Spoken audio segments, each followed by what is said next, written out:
And rest assured, guys, you surround yourself with the right people. You get up every day and you do all the right things. It's impossible to get the wrong result. It doesn't matter what the conditions are. Last year when we were going through all this, I kind of joked around, but I was serious when people said there's going to be a recession. I said, that's great. We're just not going to participate. The recession is a word that's spread on the news, man. That is not reality. Recession for the country doesn't mean squat to you.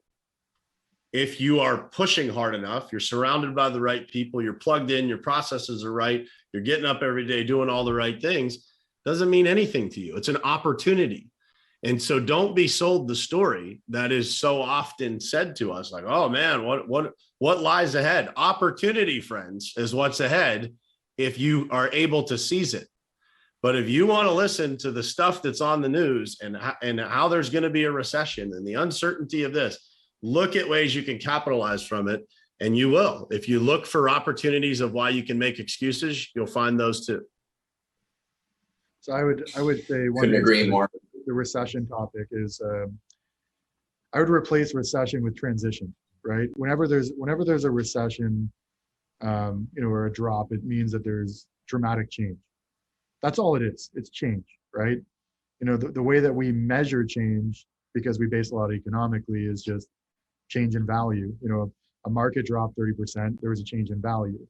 That just means that, people, for whatever reason, don't have a lot of confidence in the future of the current way of doing things, and it's going to transition, right? So I think that, and one thing that's fantastic about transitions is they bring, to those that aren't afraid to look at it, in this, don't get me wrong, I don't want to put across like this isn't painful, because they are for a lot of people. And they're painful to think about, but transitions are also great. I mean, if you're the type of person that looks at it and, looks at how things are changing and what the impacts might be, or how things have changed, if it's after, and what the impacts are, you have the ability to build and react to that. And you can either, plan for it by looking ahead, or wait till it happens and change when it hits you, right?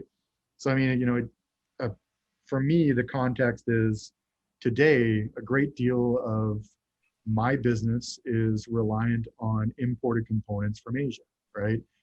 It's not what I chose, but it's what the realities are of the components that we need and where they're made. But the long term is, and if I want to give everyone a 10-year view of my vision of North America, say 10 to 20, that's going to change.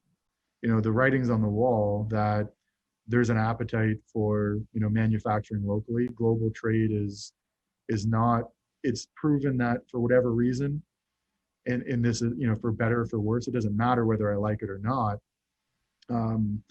Generally, people have an appetite to see things made locally and less dependence on, other countries and globalization. So I can choose to like that or not, but the realities is that that's going to lead to a change in supply chains, a change in where things are made. It's going to be a big change to consumers. Consumers are going to pay more, but that's a reality that we got to play ball with, right? It's going to go where it's going to go. And when I'm going back to earlier where I mentioned, recession versus transition, this could lead to a recession, but ultimately it's just a transition. It's one thing changing, from this to another.